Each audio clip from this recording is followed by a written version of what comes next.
गीता 18 के श्लोक नंबर 62 में भगवान स्वयं कह रहे हैं कि अर्जुन उस परमेश्वर की शरण में जा जिसकी कृपा से परम शांति व शाश्वत स्थान अर्थात सतलोक को प्राप्त होगा। वो परमेश्वर कौन है, कहाँ है, कैसा है, जानने के लिए कृपया अवश्य सुनिए जगत गुरु तत्वदर्शी संत रामपाल जी महाराज के अमृत वचन।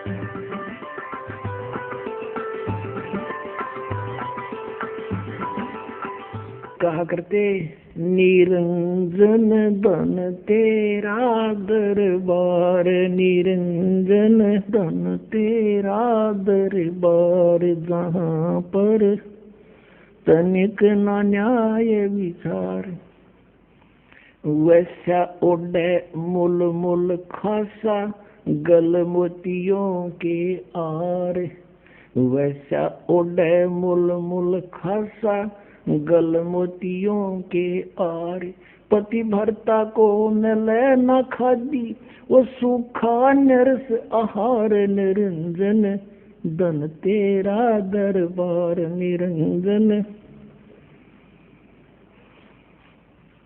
जहाँ पर तनिक न न्याय विचार, पाखंडी की पूजा जग में संत को कहें लबाड़े, पाखंडी की पूजा जग में संत को कहें लबाड़, अज्ञानी को परम विवेकी ज्ञानी को मूढ़ गंवार, निरंजन धन तेरा दरबार, जहाँ पर तनिक न न्याय विचार,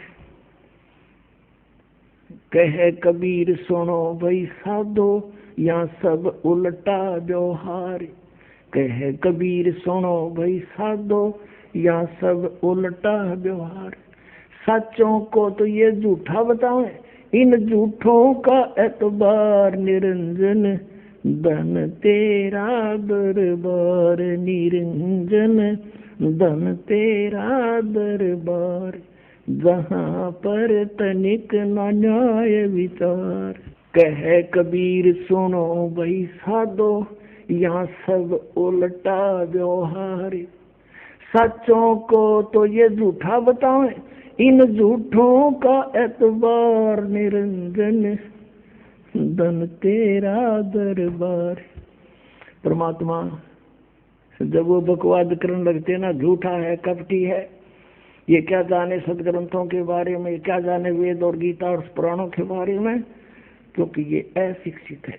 और वो मंडलेश्वर विद्वान थे, कचकोल कढ़ा के वो तो उस तरह फिरवा के 20 तिलक ला के गले में माला पैर के दिखा बड़ा महात्मा पड़ा है भाई। इस बाह्य आडंबर से संत और असंत की पहचान नहीं होती, संत की पहचान ज्ञान से होती है। अब क्या कहा करते परमात्मा, कंठी माला सुमरणी पैरे से क्या हो, ऊपर ढूंढा साध का तन अंदर रख्या खो।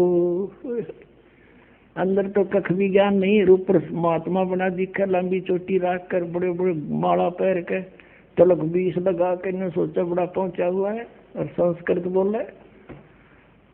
एक भाषा से विद्वान नहीं होता, अध्यात्म ज्ञान और तत्व ज्ञान से विद्वान होता है। अब आपको दिखाते हैं कि गीता ज्ञानदाता कहता है कि मेरी उत्पत्ति को ये काल है जो निरंजन ब्रह्म श्री कृष्ण जी में बोल रहा है, ये देवता नहीं जानते क्योंकि मुझसे उत्पन्न हुए। देखिएगा श्रीमद् भगवत गीता, ये जय दयाल गोविंद का इसके अनुवादक है। अध्याय नंबर 10 का श्लोक नंबर 2 दिखाते हैं आपको, ये देखिएगा। अध्याय नंबर 10 और ये मंत्र नंबर 2। इसमें क्या कहा कि मेरी उत्पत्ति को, इससे सिद्ध है गीता ज्ञान दाता ब्रह्म काल की उत्पत्ति तो हुई है, जन्म तो हुआ है। न देवता लोग जानते हैं और न महर्षि जन जानते हैं, क्योंकि मैं सब प्रकार से देवताओं का और महर्षियों का आदि कारण हूँ, यानी मुझसे ही इनकी उत्पत्ति हुई है।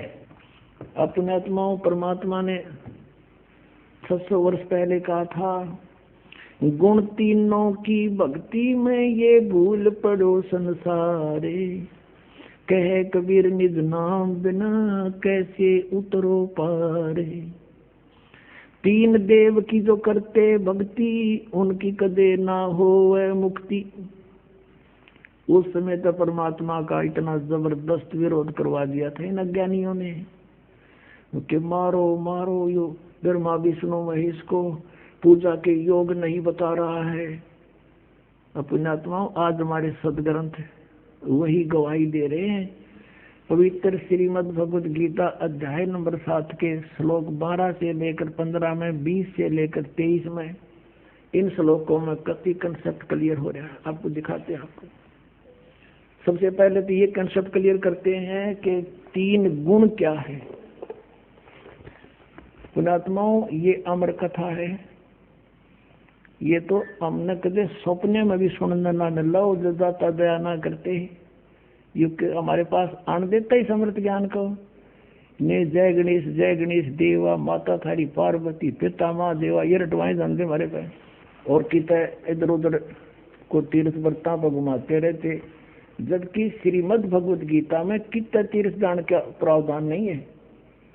तो हम शास्त्र भी गीता का मनमान आचरण करते हैं तो हमें हानि होगी। गीता जी अध्याय नंबर 16 के श्लोक नंबर 23 में स्पष्ट किया है। तो पहले हम करते हैं कि तीनों गुण क्या है। ये देखिएगा मार्कंडेय पुराण, ये मार्कंडेय पुराण और गीता प्रेस गोरखपुर से प्रकाशित है। ये मार्कंडेय पुराण ये कहाँ से छपी है ये देखिएगा। प्रकाशक एवं मुद्रक है गीता प्रेस गोरखपुर, गोविंद वन कार्यालय कोलकाता का संस्थान। ये इनके फैक्ट्स और फॉर्मूला। इसके 123 पृष्ठ पर हम आते हैं। तो ये देखिएगा 122 पृष्ठ पे मार्कंडेय, संक्षिप्त मार्कंडेय पुराण। और यहाँ है मार्कंडेय जी बोले मुने, ये मार्कंडेय जी का प्रकरण चल रहा है, ये समझ लो। अब हम 123 पृष्ठ पे के सामने आ जाते हैं, नहीं दूर नहीं जाते, यहाँ जाओ 123 पृष्ठ पे। इस तरह स्वयंभू परमात्मा की 3 अवस्थाएं होती हैं। रजगुण प्रधान ब्रह्मा, तमगुण प्रधान रुद्र, सतगुण प्रधान विश्वपालक विष्णु है। ये ही 3 देवता हैं और ये ही 3 गुण हैं। अब कोई कच्ची बात नहीं रही, कति स्पष्ट हो गया कि रजगुण ब्रह्मा, सतगुण विष्णु, तमगुण शिव जी, यही 3 गुण कहलाते हैं और यही 3 देवता हैं। फिर भी हम और कंसेप्ट कति क्लियर कराएंगे। ये देखिएगा, ये है मुंबई से प्रकाशित एक देवी भागवत, यानी श्री देवी मध्य देवी भागवत देवी पुराण, वो गीता प्रेस गोरखपुर से प्रकाशित थी। ये खेमरा श्री कृष्ण दास प्रकाशन मुंबई से। अथ देवी भागवतम यानी शक्ति पुराण भाषा सभाष्टिकम सहमातम, खेमरा श्री कृष्ण दास प्रकाशन बम्बई 4। अब यहाँ हम इसके आते हैं तीसरे सकंद में। ये है अथ श्रीमद देवी भागवते भाषा टीका युक्ते तृतीय सकंद प्रारंभते। अब हम इसके 11 पृष्ठ पर आपको पढ़कर दिखाएंगे। और अध्याय नंबर 5 तृतीय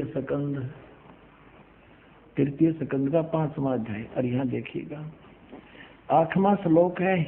भगवान शंकर कह रहे हैं अपनी माता दुर्गा को, हे माता, यदि हमारे ऊपर सदा आप दया युक्त हो तो हमको तमोगुण में किस प्रकार प्रदान किया है? ब्रह्मा रजोगुण और हरि सतगुण, यानी विष्णु को सतगुण युक्त किए हैं। किस लिए किए हैं, युक्त क्यों किए हैं? फिर देखो, अब ये तो हमने हिंदी पढ़ा, अब संस्कृत देखो। यदि दया धर्मना न सदा अंबिके, यदि दया धर्मना, यदि आप हमारे ऊपर सदा दयालु हो, अंबिके सदा अंबिके कथम अहम विहिता से, शंकर जी कहते हैं क्यों मैं बना दिया, कैसे, किस लिए? तमोगुण है। और कमल से उत्पन्न होने वाले ब्रह्मा जी को रजोगुण संभव, और सुविता के मोह सतोगुण हरि, और विष्णु जी को सतोगुण क्यों बना दिया? इति सिद्धम के रजगुण ब्रह्मा है, सतगुण विष्णु, तमगुण शिव जी। अपनात्मा परमात्मा ने एक अमृतवाणी कही थी, गुण तीनों की भक्ति में ये भूल पड़ो संसारे, कह कबीर निज नाम बिना ये कैसे उतरे पारे। तीन देव की जो करते भक्ति, उनकी कदे ना हो मुक्ति। इस बात का झगड़ा रहा करता वालिक साथी कहा करते, हमारे वो झूठे गुरु भगवान का विरोध किया करते और कराया करते, जिसका खामियाना आज तक हम भोगते रहे। हमारे पूर्वज भूत बढ़ गए। गीता जी में 9वें अध्याय के 25वें श्लोक में कहा, जो भूत पूजेंगे वो भूत बनेंगे। भूत पूजा कौन सी? श्राद्ध निकालना, तेरहवीं करना, वर्षोद्धि करना, क्षमाई करना, फिर वहां गंगा में गति करवा के आना, पिंड भरवाना, ये सारी भूत पूजाएं थी। और हम इनको बड़े चाव से करते थे कि ना करेंगे तुम्हारे पिताजी के लिए, बताओ ना करया क्या, पिताजी को नाम दिवा दो, बेड़ा पार, जरूरत नहीं कुछ भी करने की, पार हो जाएंगे सारे के सारे। अब देखो, श्रीमद् भगवत गीता, और इसके जय दयाल गोविंद का अनुवादक है। गीता प्रेस गोरखपुर से ये प्रकाशित है। अंडरस्टूड, ये आपके समक्ष 7वें अध्याय को पढ़ेंगे। इस 7वें अध्याय में शुरू में ही इस काल भगवान ने कति साफ कह दिया। 7वां अध्याय प्रारंभ, हे प्रथम मंत्र में कहा है कि हे पार्थ, अनन्य प्रेम से मुझ में आसक्त चित्त तथा अनन्य भाव से मेरे प्राण होकर योग में लगा हुआ, भक्ति में लगा हुआ, जिस प्रकार से संपूर्ण विभूति बल युक्त, यानी समग्र पूर्ण रूप से इसका अर्थ है सबके आत्म रूप मुझको संशय रहित जानेगा, उसको सुने। कि ईब मैं ईसा ज्ञान बताऊंगा जो तू मुझे अच्छी तरह समझ जाएगा मैं कौन हूं। और फिर दूसरे मंत्र में कहा है, तो 7वें अध्याय के दूसरे श्लोक में, कि मैं तेरे लिए इस विज्ञान सहित तत्व ज्ञान को, इस ज्ञान को पूर्णतः कहूंगा, और जिसको जानकर संसार में फिर कुछ भी जानने योग्य शेष नहीं रह जाता। कमाल कर दिया कति। अब देखो, अब हम इसी के 12वें श्लोक से शुरू करेंगे, 7वें अध्याय के 12वें श्लोक से। अब यहाँ कहता है, गीता ज्ञान दाता और भी जो सतगुण से उत्पन्न होने वाले भाव हैं, सतगुण से सतीथि, रजगुण से उत्पत्ति, तमोगुण से संहार, तो सतगुण से होने वाले भाव हैं, और जो रजोगुण तथा तमोगुण से होने वाले भाव हैं, उन सब को तो मुझसे ही होने वाले हैं ऐसा जान, परंतु वास्तव में उनमें ये मैं और वे मुझ में नहीं है। अब इसने सर्च किया है, जैसे आपने श्री शिव पुराण में पढ़ा 9वें अध्याय के लास्ट में 110 पृष्ठ पर, गीता प्रेस गोरखपुर से प्रकाशित में, कि इस प्रकार तीनों देवताओं में गुण है परंतु शिव गुणातीत माना गया। ये काल कह रहा है, गीता बोल रहा है वो, कि मैं उनमें नहीं हूं और ये तीनों देवताओं में गुण हैं। अब देखो 13वें में, गुणों के कार्य रूप सात्विक, राजस और तामस, इन 3 प्रकार के भाव से ये सारा संसार प्राणी समुदाय मोहित हो रहा है। इन तीनों गुणों से परे, यानी ब्रह्मा विष्णु महेश से अलग जो मैं हूँ, काल, ब्रह्म मुझ अविनाशी को नहीं जानता। इन तीनों देवता तो ऊपर मुझे नहीं जानते, ये इन्हीं की पूजा करते रहते हैं। अब 14वें श्लोक में 7वें अध्याय के इसमें क्या कहा है, क्योंकि यह अलौकिक अर्थात अति अद्भुत त्रिगुणमयी मेरी माया, रजगुण ब्रह्मा, सतगुण विष्णु, तमगुण शिव जी के द्वारा फैलाया गया जाल बड़ी दुस्तर है। ये माया बड़ी खतरनाक है, और जो पुरुष मुझको निरंतर भजते हैं, ये ब्रह्म कहता है, जो मेरी भक्ति करते हैं वो माया का उल्लंघन कर जाते हैं, वो ब्रह्मा विष्णु महेश की पूजा नहीं करते, इनसे ऊपर उठ जाते हैं। और 15वें में कंसेप्ट क्लियर कर दिया। माया के द्वारा जिनका ज्ञान हरा जा चुका है, त्रिगुणमयी माया, रजगुण ब्रह्मा, सतगुण विष्णु, तमगुण शिव जी के द्वारा, उनकी भक्ति से ऊपर जो कुछ सुनने को तैयार नहीं, कुछ करने को तैयार नहीं, उनका उन्हीं से मिलने वाले लाभ पर आश्रित हो चुके हैं, उनका ज्ञान हरा जा चुका है। असुर स्वभाव को धारण किए हुए मनुष्यों में नीच और दूषित कर्म करने वाले मूढ़ लोग, मूर्ख मुझको नहीं भजते। अपने आत्माओं ये स्पष्ट कर दिया कि अन्य देवता रजगुण ब्रह्मा, सतगुण विष्णु, तमगुण शिव जी की जो भक्ति करते हैं वो राक्षस स्वभाव को धारण किए हुए मनुष्यों में नीच दूषित कर्म करने वाले मूर्ख। गीता ज्ञानदाता कहता है वो मेरी भक्ति भी ना करते, इन्हीं तक सीमित है। और देखो अगर इसमें 16 से लेकर 19 तक फिर इसने अपने विषय में बताया कि मेरी भक्ति 4 प्रकार के करते हैं। फिर 20 से फिर शुरू करता है इन्हीं देवताओं के बारे में। देखिएगा, ये वही गीता प्रेस गोरखपुर से प्रकाशित है 7वां अध्याय। अब हमने 15 तक पढ़ दिए, अब 20 में आ गए हम। उन भोगों की कामना द्वारा जिनका ज्ञान हरा जा चुका है, जो 15वें श्लोक में गया 7वें अध्याय में, अपने स्वभाव से प्रेरित होकर उस नियम का धारण करके वो अन्य देवताओं को भजते अर्थात पूजते हैं। ब्रह्मा विष्णु महेश ये तीनों गुण अन्य देवताओं में आते हैं। अब यहाँ देखो 21वें का 7वें अध्याय का 21वां श्लोक, जो सकाम भक्त जिस देवता के स्वरूप को श्रद्धा से पूजना चाहता है, उस भगत की श्रद्धा को मैं उसी देवता के प्रति स्थिर करता हूँ। जैसे कोई विष्णु जी को पूछता है कि स्वयं आ जा विष्णु रूप धारण कर उसने तथास्तु कर जाएगा, जैसी दे जाओ खिलौने खेलने जाकर। अब 22 में देखो, वह साधक वह पुरुष श्रद्धा से युक्त होकर उस देवता को पूजन करता है और उस देवता से मेरे द्वारा ही विधान किए हुए उन इच्छित भोगों को निस्संदेह प्राप्त करता है। कहता है उन जो अन्य देवता है ब्रह्मा विष्णु महेश, इनको मैंने एक विभाग दे रखा है, वो शक्ति मेरी तय काम कर रहे हैं। इसका अर्थ ये है, अब 23 में 7वें अध्याय के 23 में स्पष्ट कर दिया है, परंतु अब 7वें अध्याय का 23 में स्पष्ट कर दिया है, परंतु उन अल्प बुद्धि वालों का, अल्प बुद्धि माने मूर्खों मंद बुद्धि वालों का वह फल नाशवान है।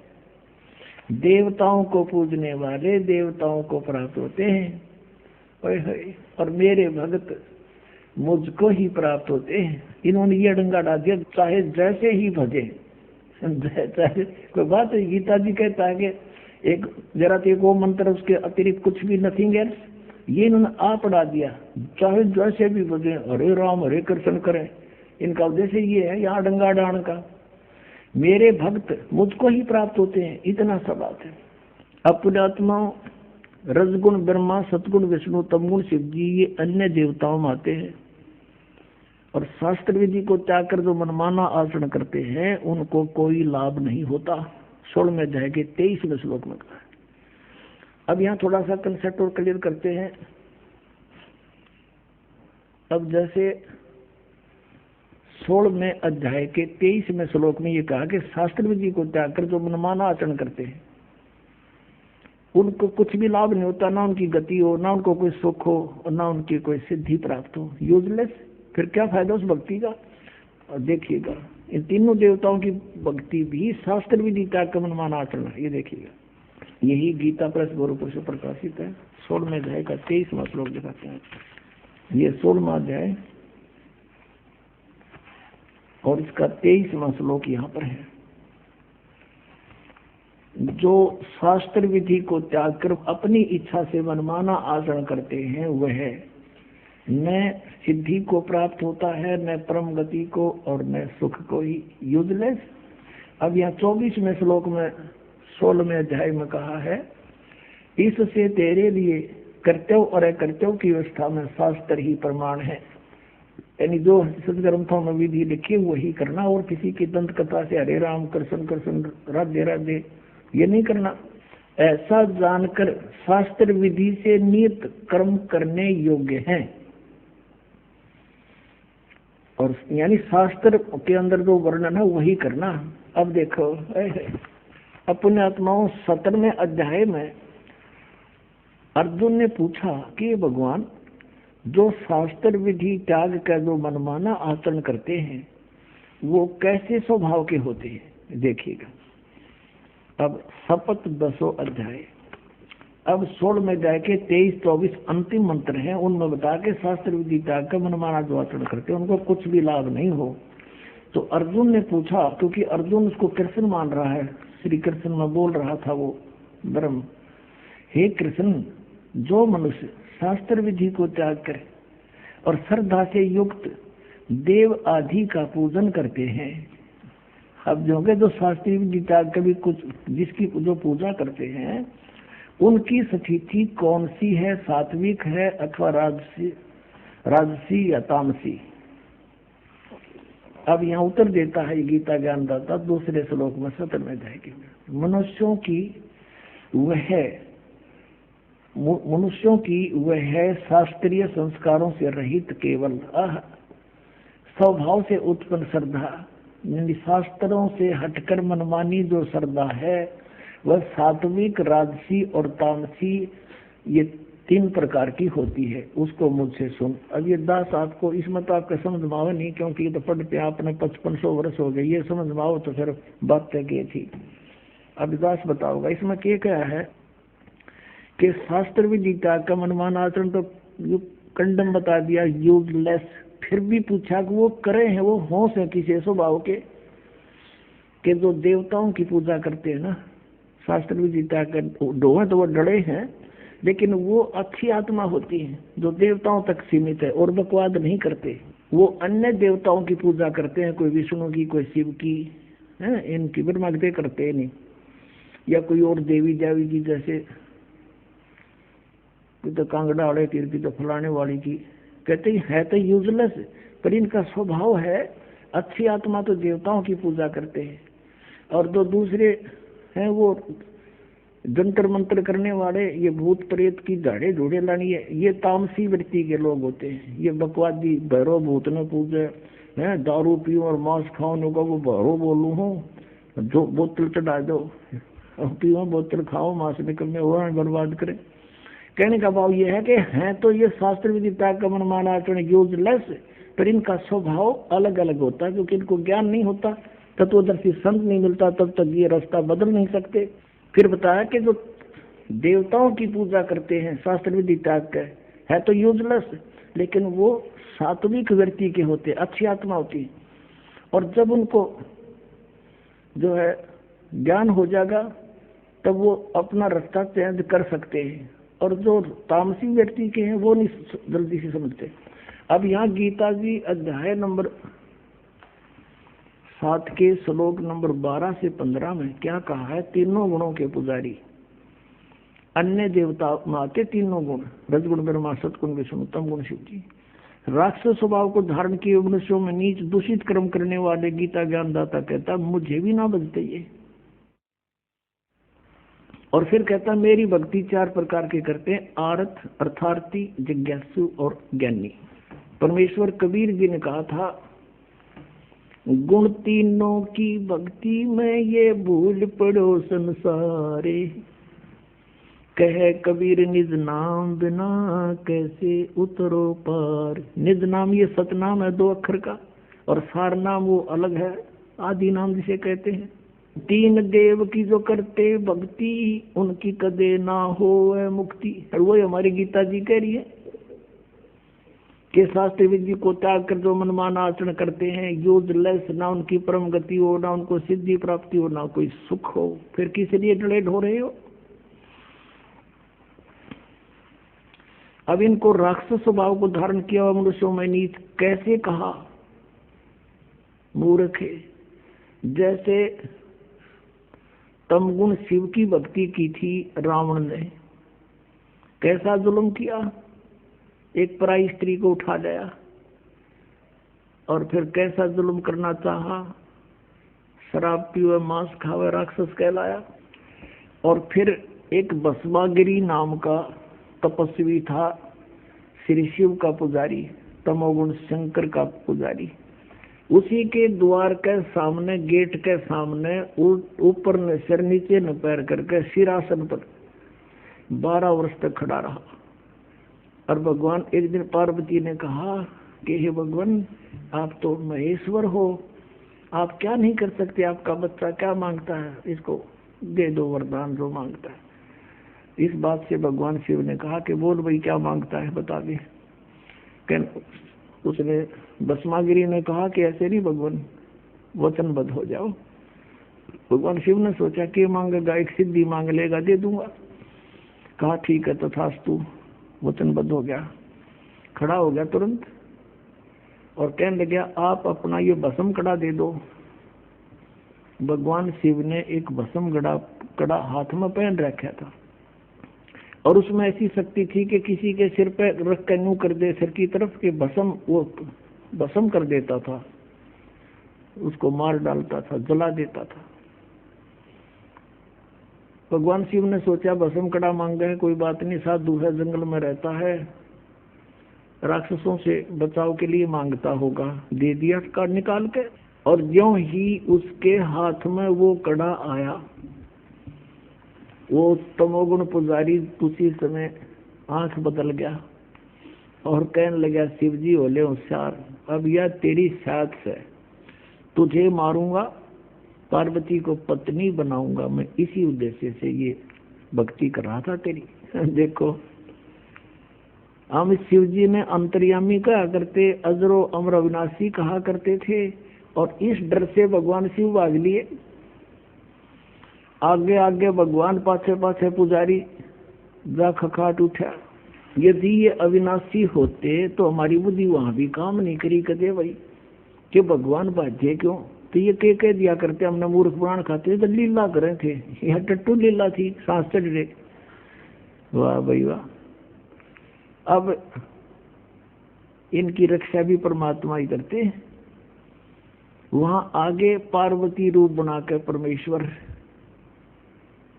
कहते हैं, करे करावे साइया मन में लहर उठा, दादू सिर दर्जीब के वो आप बगल हो जा। तो वहां आके उस भस्मागिरी पाछे पाछे भाग्या जाता, वहां खड़े हो गए पार्वती रूप में और कहा आ जाओ पुजारी जी, कहाँ जा रहे हो। उसने देखा, कहा पार्वती आली, वो खड़ा हो गया और कहा पार्वती रूप में भगवान ने कि अब वो तेरे निकट थोड़ा ही आ सकता है, आपके पास तो कड़ा है ना। कहा बिल्कुल ठीक है, आओ यहाँ कुछ देर बातें करेंगे। और फिर पार्वती रूप में प्रभु ने कहा कि मुझे डांस करके दिखा दे ताकि मैं प्रसन्न हो तेरे पे। वो कहने लगा मैं तो तपस्वी आदमी, कभी डांस कराया नहीं, कैसे करूं, मैं बताती हूँ, इस हाथ को ऐसे करो, इस टांग को ऐसे करो, इसको ऐसे करो, इसको और ऊपर करो। जिस हाथ में कड़ा था सिर पर करवा दिया उससे कर, फिर कह दिया भस्म, और भस्मागिरी मर गया। अब वो कड़ा लेकर विष्णु रूप धारण करके परमात्मा वहां पहुंचे शिव जी के सामने, जहां वो भागे जा रहे थे। और भगवान विष्णु जी को देख कर कहने लगा, भागा विष्णु भागा। अब क्या हो गया कि भस्म कड़ा ले लिया भस्मागिरी ने मेरे साथ धोखा करके, वो मारेगा। तो भगवान ने कहा कि ये देख कड़ा तेरा, ये मेरे पास है। अब नहीं वही है, कहा वही है ये ना दच्ची, सचमुच मैंने ऐसे ऐसे पार्वती रूप बना करके वहां पहुंचा, उसको सारी समझाई। जब उसका दिल डटा, उसकी राख देख ली, भगवान शिव ने जब उसकी भस्मागिरी की राख देख ली ना जड़े हुए की, जब तसल्ली हुई, अपने आत्मा। उसके बाद वो भस्मा गिरी, भस्मासुर कहलाया, भस्मा राक्षस। अब तमोगुण के उपासक राक्षस कहलाए। है दूषित कर्म करने वाले भगवान रूप में पूजे और उसकी पत्नी पर नीच डगा रहा दुष्ट इंसान। इससे गंदा इंसान कौन होगा पृथ्वी पे? राक्षस स्वभाव को धारण किए मनुष्यों में नीच दूषित कर्म करने वाले मूर्ख, कुछ भी ना सोची दुष्ट ने। और फिर कहते हैं रजोगुण का उपासक था ब्रह्मा जी का कौन? हिरण्यकशिपु। भगत बनकर श्रद्धा से खूब तपस्या करी, वर मांग लिए, सुबह मरू ना श्याम मरू, रात मरू ना जन मरू, फलान मरू ना धकड़ मरू, कह दिया तथास्तु। फिर उसने सोची हल्दी की गांठ मिल गई, तू पंसारी हो गया, भगवान बन गया। सब ने नो कहा मेरा नाम लो, विष्णु का नाम मत ले लियो, अपना नाम जपावर हिरण्यकशिपु करो। अरे मूर्ख। अब भगवान ने उसके घर में भेज दिया खम्ब प्रहलाद, और वो नो का नहीं पिताजी हिरण्यकशिपु भी कोई मंत्र होता है, भगवान के नाम से लाभ होगा। पिता पुत्र का झगड़ा हो गया इससे बात पे। और ऐसे जुल्म किए उस पुण्यात्मा के साथ, उस राक्षस स्वभाव को धारण किए हुए मनुष्यों में नीच दूषित कर्म करने वाले मूर्ख हिरण्यकशिपु ने, ब्रह्मा रजगुण के उपासक ने। अब यहाँ कहते हैं, अब क्या बताते हैं, सूक्ष्म वेद में कहा परमात्मा ने कि हिरण्यकुश छाती तोड़वाई और ब्राह्मण बाणा और कर्म कसाई। वो तो ब्राह्मण भगत को आवे है, भगत का तो बाणा उसका है, और कर्म इसे कसाई कैसे अपने मासूम बच्चे को मारने के लिए ना जाने कितने उच्च हथकंडे अपनाए। हिरण्यकशिपु छाती तोड़वाई और ब्राह्मण बाणा कर्म कसाई, रजोगुण का उपासक था, राक्षस कहलाया हिरण्यकशिपु। अब एक बार हरिद्वार के अंदर अर्की पैड़ी पे कुंभ के मेले का सूत सज गया। वहां पर एक पर भी लगगी। इनके अपने अपने हिसाब से बनाई हुई मनमाना आचरण है ये, शास्त्र विधि को त्याग के। और उसमें क्या करते हैं, जब जहाँ किसी पर कुंभ के मेले की पर भी लगती है, ये सभी स्नान करने जाते हैं और ये मानते हैं ये खुद कि वहां नहाने से बेड़ा पार हो जाएगा। उनका बेड़ा पार तो है नहीं, बेड़ा गर्क जरूर हो गया। अब सुनाता हूँ। अब ये वहाँ कुंभ के मेले पर स्नान करने जब जाते हैं तो अपने अपने ग्रुप में इकट्ठे हो जाते हैं। गिरी अलग, पुरी अलग, सन्यासी न्यारे, नागा अलग, नाथ न्यारे, कनपाड़े न्यारे, बिना कनपाड़े अलग से। और वैष्णव के उपासक वो वैष्णव न्यारे, विष्णु के उपासक, तमोगुण के सतोगुण के उपासक। तो वहाँ सब अपने अपने ग्रुप में इकट्ठे हो जाते हैं। जब स्नान का समय आता है सभी प्रस्थान कर देते हैं अपने मुखिया के पीछे पीछे। तो सबसे पहले नागा चले गए, पहुंच गए अर्की पैड़ी पे, ऊपर भी कल्याण करवाने के लिए, नहाने के लिए। पीछे से वैष्णु आगे, विष्णु जी के उपासक, सतोगुण के उपासक। और नागा थे वो बिल्कुल नंगे रहते हैं, नेक्ड, वो तमोगुण के उपासक शिव जी के। पीछे से विष्णु उपासकों ने, सतोगुण के उपासकों ने कहा कि ए नागाओ, हम सर्वश्रेष्ठ हैं, हम प्रथम स्नान करेंगे, तुम बाहर आ जाओ, पहले नहीं नहाओगे तुम। अब वो नागाओं ने कहा कि हम सर्वश्रेष्ठ हैं, हम त्यागी और वैरागी हैं, हम कोई कपड़ा भी नहीं रखते तर पर, हम सबसे प्रथम नहाएंगे, हम सर्वश्रेष्ठ हैं। वैष्णु साधु कहने लगे शरण फड़ो, तुम टट्टी के हाथ भी ना धोते, पशु की तरह नंगे फिरो, तुम काहे के श्रेष्ठ हो, बाहर मरो, हम नहाएंगे पहले। अब वहां बैठ गए तीनों गुण। अब उसी समय इनका जूत बाज गया, नाना भी भूल गए, भगवान भी भूल गए, हर की पैड़ी भी याद ना रही इनकर, पर भी भूल गए। 25,000 ये त्रिगुण उपासक, इन तीनों भगवानों के उपासक वह कटका मर गए, कत्लेआम कर दिया। गंगा का पानी लाल कर दिया, लाश बहती जाओ उनमें, और तेरा गजब हुई। इसके बारे में परमात्मा ने कहा है कि तीर तुपक तलवार कटारी ये जम दड़ जोर बधावे हैं, हर पैड़ी हर हेत न जाना, और वहां जा तेग चलावे हैं, काटे शीश नहीं दल करुणा, ये जग में साध को आवे हैं, और जो जन इनके दर्शन को जावे उनको भी नरक पठावे हैं। हे भगवान, पुण्यात्माओं, हम कति अंधे कर रखे थे इस काल में। हम इन महात्मा मान्या करते, इसे जुल्म कर लिया ने। अब कहते काटे शीश नहीं जल करुणा, इतनी भी दया नहीं, और कतलेआम कर डाला, छोरी गपोजे हैं, तलवार से काट गिरे, बड़कियां खा ली एक दूसरे ने। ये है और तीनों गुणों के उपासक राक्षस स्वभाव को धारण किए मनुष्यों में नीच दूषित कर्म करने वाले मूर्ख। ये पुण्यात्माओं दास नहीं कह रहा, ये इनका इतिहास कह रहा है। श्रीमद् भगवत गीता बता रही है। और 600 वर्ष पहले परमात्मा बता रहे थे, परमेश्वर कबीर साहब, गुण तीनों की भक्ति में ये भूल पड़ो संसार, कह कबीर निज नाम बिना ये कैसे उतरे पार। तीन देव की जो करते भक्ति, उनकी कदे ना हो मुक्ति। बोलो सतगुरुदेव। भजन करो उस रब का जो दाता है कुल सब का, भजन करो उस रब का जो दाता है कुल सब का। वो कौन है? वो कबीर देव है। बोलो सतगुरुदेव।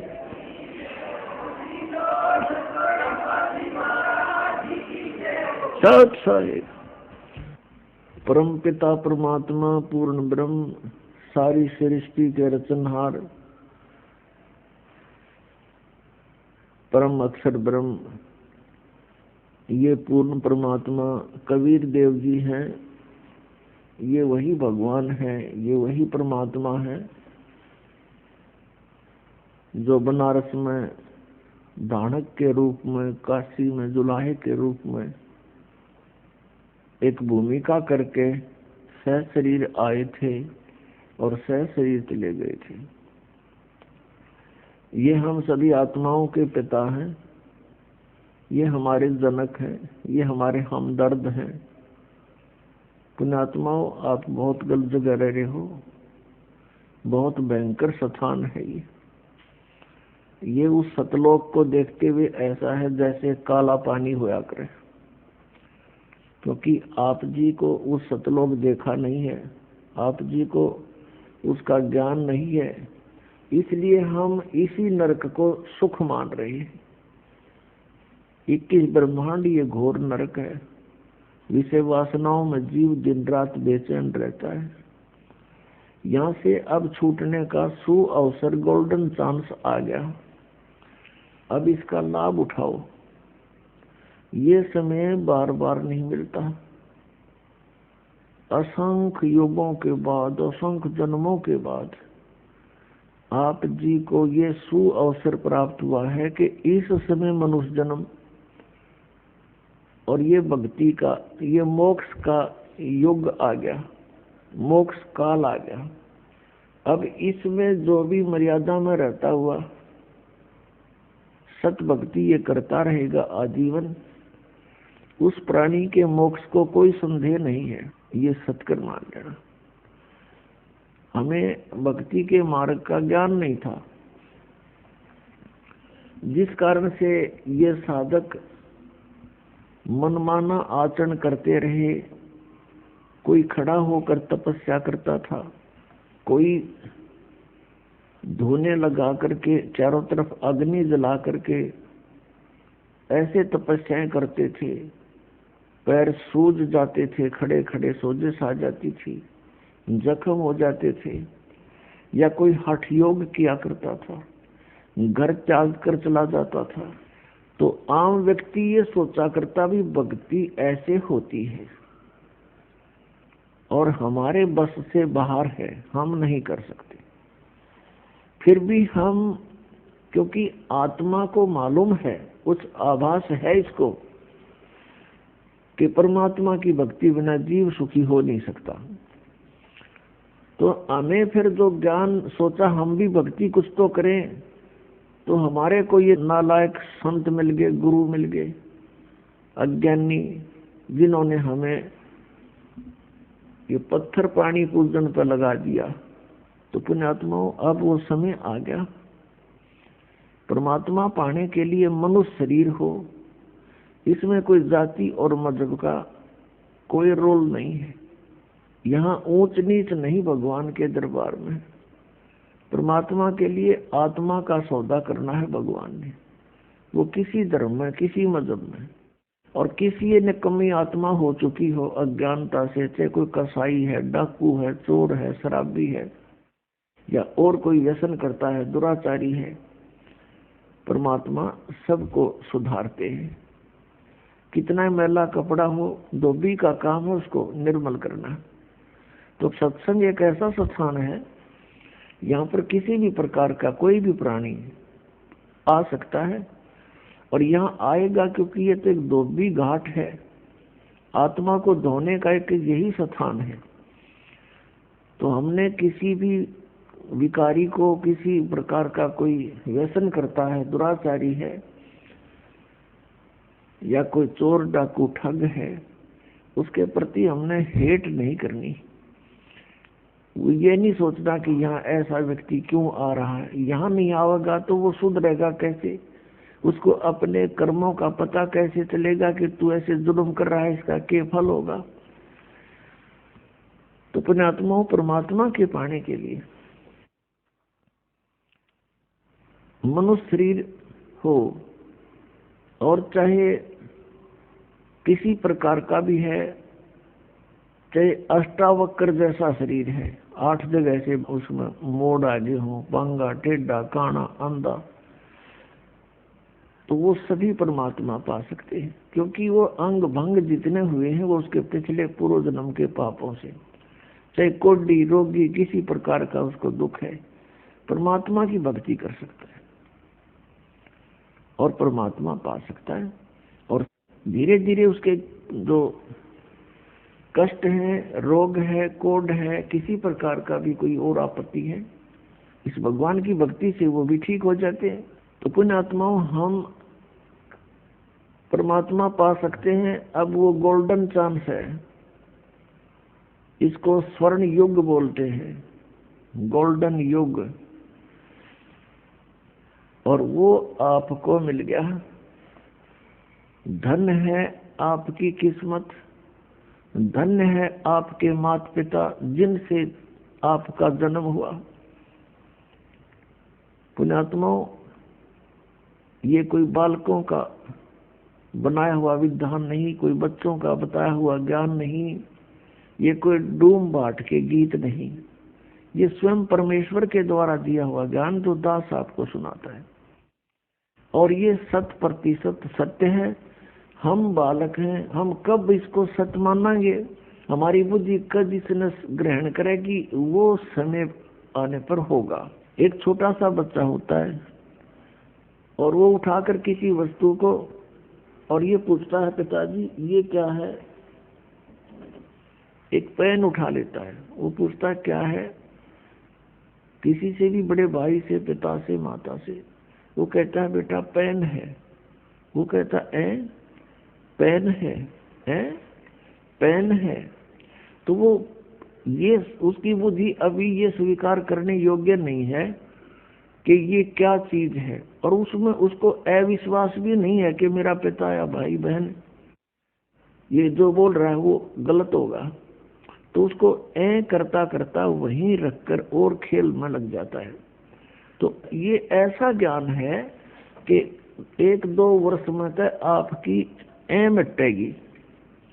ये दास बतावेगा और आप सुनोगे, क्योंकि आप शिष्य होगे, हमारे बच्चे होगे, और बच्चे अपने माता पिता के वचनों पर अविश्वास नहीं करता, लेकिन वो बुद्धि उसकी ग्रहण नहीं कर रही अभी वो है के। और जब वो बच्चा बुद्धिमान हो जाता है, बड़ा हो जाता है, उसका माइंड सब ज्ञान ग्रहण करने योग्य हो जाता है, फिर वो अपने आप समझ जाता है। उसको कहते हैं बेटा पेन लाना, बेटी पेन लाना, दौड़ा जाता है, पेन ले आता है वो उठा के। तो ऐसे ही कुछ समय में आपकी या मिटेगी, क्योंकि आप जी ने वो अज्ञान सुन रखा है जो शास्त्र विरुद्ध था। अब ये शास्त्र अनुकूल ज्ञान प्रारंभ हुआ है।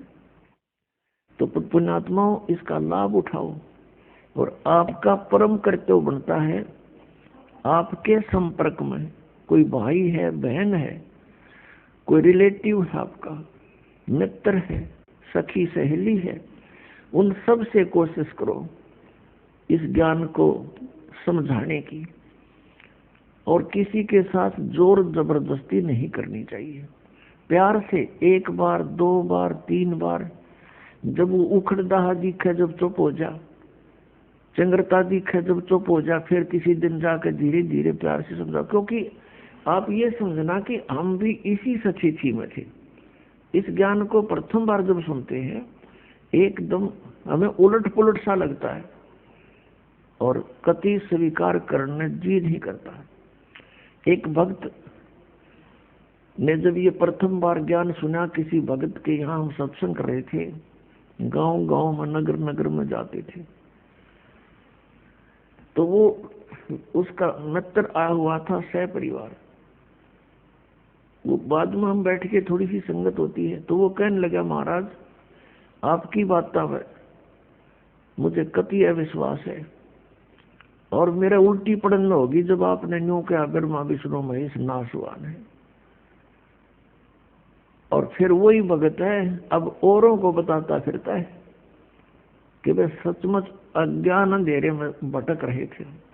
कहते हैं आत्म प्राण उद्धार ही ऐसा धर्म नहीं, और इससे बड़ा कोई पुण्य नहीं कि आत्मा का उद्धार करवा दे। एक मंत्री है, मुख्यमंत्री है, या कोई सेठ धनी व्यक्ति है, वो अपने मित्र को, रिलेटिव को क्या दे सकता है? 10-20 हजार रुपए दे देगा, कोई एक नौकरी लगवा देगा, या कोई ऐसा कोई कॉन्ट्रैक्ट दिवा देगा जिससे पेटे तक का काम होगा उसका, इस जन्म के एक रोजगार तक सीमित है। और इस मार्ग से अब इस जीवन में तो उसने थोड़ा बहुत राहत मिल गई, और मिले भी हुआ उसकी किस्मत पूर्व निर्धारित, तो उसी से कारण वो किसी मंत्री से, मुख्यमंत्री से, धनी से संबंधित होगा। वैसे नहीं हो सकता, वो भी किसी समय इसी प्रक्रिया से बने हुए संस्कार हैं उसके। तो अगले जन्म में वो गधा बन गया, सूअर बन गया, बता कौन फैसिलिटी देगा उसने?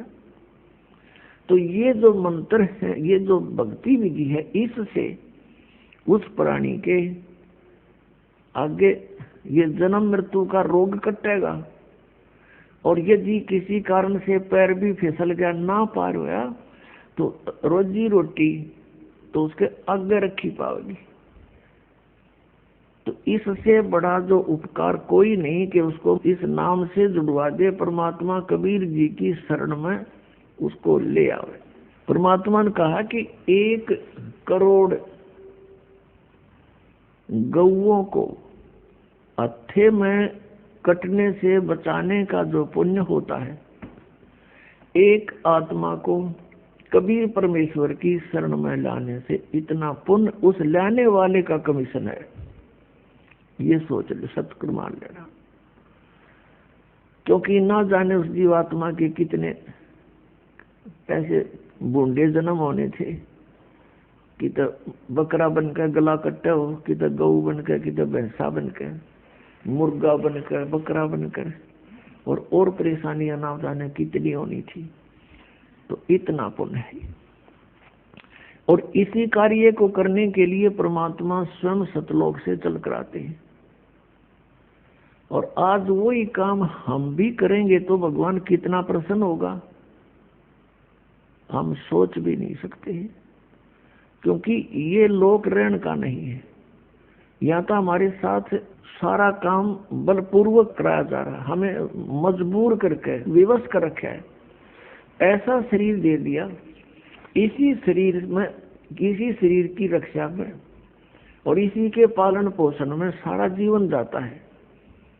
और ये रहता भी नहीं, कभी बीमारी से, एक एक्सीडेंट से, ये कभी ना कभी अंत भी इसका तुरंत हो जाता है। ये कोई जीवन है यहाँ पर हमें कोई विकल्प नहीं पता था। और कोई बताता था कि स्वर्ग में बड़े ठाठ हैं, क्योंकि हमने स्वर्ग से आगे कोई बात सुनी नहीं थी। स्वर्ग से आगे का कोई ज्ञान नहीं था। चाहे कोई बेसिक बात बनावा था, ब्रह्म की साधना कर रहे हैं, ब्रह्म की साधना करते हैं, भगवान की साधना करते हैं, तो उनको भी यही था कि ब्रह्म लोक में चले जाते और वहां के गए हुए प्राणी फिर वापस आते। अब परमात्मा ने वो स्थान बता दिया जो हमारे सदग्रंथ भी प्रमाणित करते हैं। गीता जी अध्याय नंबर 4 के श्लोक नंबर 5 और 9 में, गीता अध्याय नंबर 2 के श्लोक 12 में, और गीता अध्याय नंबर 10 के श्लोक नंबर 2 में गीता ज्ञानदाता कहता है, अर्जुन तेरे और मेरे बहुत जन्म हो लिए, तू नहीं जानता, मैं जानता हूँ। तो ये ब्रह्म है गीता बोलने वाला, श्री कृष्ण जी में बोल रहा है। ये 8वें अध्याय के 13वें श्लोक में कहता है गीता जी में कि ओम इति एकाक्षरम ब्रह्म व्यवहारन मामनुसमरन ये परियाति तदम देहम सयाति परमाम गतिम। मुझ ब्रह्म का एक ओम मंत्र है, नथिंग एल्स। और इसका अंतिम श्वास तक उच्चारण करके सिमरण करता हुआ जाता है, वो परम गति को प्राप्त होता है। कौन सी परम गति? जो ओम के जाप से जो राहत मिलनी है वो ब्रह्मलोक में लगा। 8वें अध्याय के 16वें श्लोक में लिखा कि ब्रह्मलोक पर्यंत भी ये सभी गए हुए प्राणी पुनरावर्ती में है, पुनरावर्ती या वहां गए हुए भी वापस आते हैं। श्रीमद् भगवद गीता अध्याय नंबर 15 के श्लोक नंबर 1 से 4 में कहा कि उल्टा लटका हुआ संसार रूपी वृक्ष है, ऊपर को जड़ नीचे को तीनों गुण रूपी शाखा है। ऊपर को जड़ उसने नहीं बताया कौन है, तीनों गुण लिख दिया। उसके लिए ऑप्शन छोड़ रखा है चौथे अध्याय के 34वें श्लोक में, कि चौथे अध्याय के 32वें श्लोक में कहा है कि सच्चिदानंद घन ब्रह्म के मुख से बहुत ही विस्तार के साथ एक तत्व ज्ञान कहा गया है।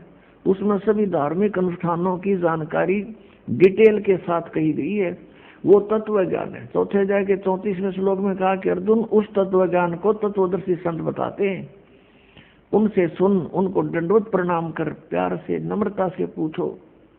अब 15वें अध्याय के प्रथम मंत्र में उसकी पहचान बताई है कि जो उल्टे लटके हुए संसार रूपी वृक्ष को सभी विभागों से सब छंद उसके अलग अलग बता देगा, उसके विभाग बता देगा। स वेदवित वो तत्वदर्शी संत है, वह वेद के तात्पर्य को जानने वाला है।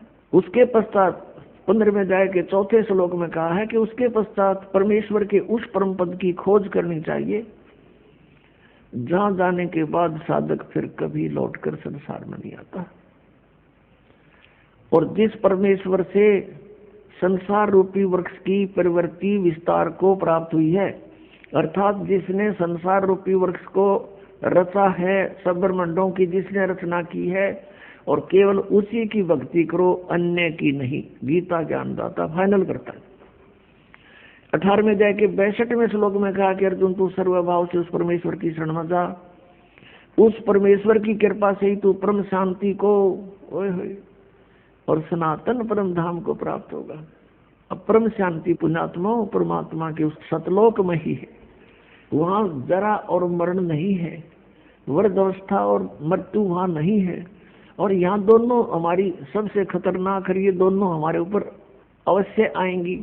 यहाँ बुढ़ापा भी कंपलसरी और मौत भी कंपलसरी, और दोनों तो हम डरा और दोनों होंगे, और डर भी साचा। बता कितना बढ़िया डर लग रहा है यहाँ पर, वहां ठाठते 1 मिनट में मृत्यु हो जाए, बताइए क्या ठाठ होया फिर। तो पुण्यात्मा अभी तक हमारे हृदय में किसी ने यू ज्ञान भरा नहीं था। जब यू ज्ञान भर जाएगा, हम तो वही हैं जो हमारे पूर्वजों को, बूढ़े बुजुर्गों को, ये नकली गुरु उन्होंने ये ज्ञान दिया था कि जो आरे थे करोतते गर्दन कटवा लो शीघ्र स्वर्ग चला जाता है, और उसकी फीस दर दी थी गढ़िए, वह फीस दे देगा भी, और गर्दन कटवाना भी शुरू कर दिया था, किसी प्रकार स्वर्ग प्राप्ति हो जाए। और स्वर्ग तो एक अन्य का भी कोई नहीं, अरे उसी आत्मा को वही हो तुम। आज ये पता लग गया कि सतलोक है, वहां ऐसा सुख है, ये तरीका उसका जाने का कति आसान, गला कटवाना नहीं और कोई बोझ उठाना नहीं, कोई खड़ा होकर तप करना नहीं, नाम उठत नाम बैठत नाम सोत जागवे, नाम खाते नाम पीते नाम सेती लागवे। ये था एक सिंपल सा वे। अरे नानाडियों ने इसको इतना कठिन करा दिया था, आम आदमी का भी रुचि ना बना किसी कठिन, ऐसे भगवान मिले तो हमने जरूरत नहीं। खड़ा होकर ऊपर न पैर करके घर छोड़कर चला जाना, किधर नंगा फिरना, घास फूस खा कर टाइम पास करना, तो अब आपको जब यूं ज्ञान हो गया कि सतलोक में है, ये कोई किसी आम व्यक्ति का बताया ज्ञान नहीं, वेद बताते हैं कि वो परमात्मा ऊपर रहता है सतलोक में, उसके भी तीसरे पार्ट में, सबसे टॉप वाले में, और वहां से चलकर आता है। और यथार्थ ज्ञान वो ही बताता, अपने द्वारा रची हुई सृष्टि का ठीक ठीक ज्ञान वही देता है, वेद बताते हैं। और वो परमात्मा है कौन? वो कबीर साहब है जो दुल्हा रूप में लीला कर रहे थे बनारस में। अब जो लीला परमात्मा ने प्रत्येक युग में की है, और पिछले युगों का हमने इतना ध्यान नहीं, अभी इस युग की, कलयुग की तो सारी उसके अभी तक यादगारें भी उपलब्ध हैं जहाँ परमात्मा ने लीला की है, और उनके इतिहास, उनकी जीवनी लीला हमारे पास है। उसमें यूं का यूं लिखा, और वही वेद बताते हैं जिन वेदों को हम सर्वश्रेष्ठ शास्त्र मानते थे, आज वो भी उसी परमात्मा का समर्थन करते हैं कि वो कबीर देव है, और वो ऐसी लीला करता है, ऐसी लीला केवल वेदों में वर्णित लीला कबीर साहब ने की और किसी ने की नहीं। तो who is God? Kabir is God. हमने सबसे पहले ये पहचान होनी चाहिए कि परमात्मा कौन है, और उसके पाने का वे कौन सा है, तरीका कौन सा है, बस फाइनल, फिर बात तक खत्म होगी। फिर तो मर्यादा में रहना है, बकवाद करनी नहीं, बकवाद भगवान को नहीं भाती। और अपनी भक्ति करें, प्यार से रहे सबके साथ, किसी द्वेष राग नहीं करें। तो प्रसंग जो चल रहा था कि हमें अब ये किसी बालक का बताया हुआ ज्ञान नहीं, स्वयं परमात्मा का बताया हुआ ज्ञान है कि वहाँ सतलोक है। और फिर उन महापुरुषों को जिनको परमात्मा ने गवाह बना के छोड़ा, वो दिखा करके, प्रत्येक दृष्टा बना करके, साक्षी बना करके वापस छोड़ा। अब उन्होंने ये साक्ष्य दिया है, ये गवाही दी है कि सतलोक है, वहाँ सदा युवा रहते हैं, और वहाँ पर सब कभी मृत्यु नहीं होती, किसी चीज का अभाव नहीं। हमारा शरीर वहाँ ऐसा है जिसमें कोई बीपी आई हो ना, लो हो ना, कोई रोग लगे।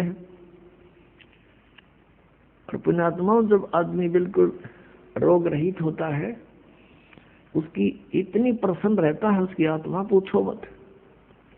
और वहाँ तो परमात्मा के दर्शन हर समय होते हैं।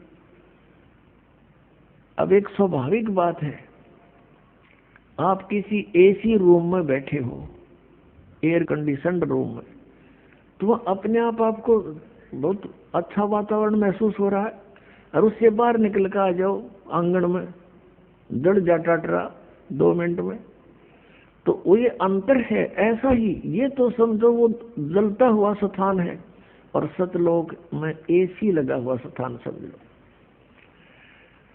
तो अब हमें ये ज्ञान होएगा कि हम वहां जाने से सदा के लिए सुखी होंगे। तो आपको इतना तो ज्ञान है कि मृत्यु तो होगी आपकी, इसने तो कोई ना भी करनी है, को नहीं कहाँ होएगी। और फिर परमात्मा ने विधान बताया है कि जहां आशा तहां बासा हुई, लेकिन भक्ति अवश्य हो। केवल सुख की आस लगाए रहे, भक्ति बनी नहीं तो भी कोई उसका लाभ नहीं होगा। ये भक्ति करते रहो, ये मंत्र जाप करते रहो, कुछ भी नहीं घनी बात। एक माला प्रथम मंत्र की जी ला के कर ले, चाहे 4 बार में कर ले, इसमें स्पीड नहीं खींचे, प्यार से करे। जैसे प्रथम मंत्र आपको दिया है, उसका जो भी अक्षर बोले नो ध्यान रहे मैं के बोलू हूँ, ये जाप होगा आपका। इसको सुरत और शब्द अभ्यास बोलते हैं। कहते हैं कि जो शब्द मैं बोल रहा हूँ उस पर सुरत लगे, नो पता हो मैं के मंत्र जाप कर रहा हूँ। चाहे एक बार में आपसे 10 मंत्र हो पहले वाले, तो 10 से करके बंद कर दो। ये मन में कह दे, बकवाद कर ले, कर दे तो घूम कित और सोच ले कितनी सोचेगा। जब ये फिर शर्मिंदा होगा इसने फिर ला ले। एक रूम स्पीड खींचोगे कि 108 तक करने हैं, फटाफट फटाफट कर दे, ये कोई मंत्र नहीं होता। परमात्मा कहते माला तो कर में फिरे और जीव फिरे मुख माही, और मन तो तेरा कहीं और घूम रहा, ये तो सुमन नहीं।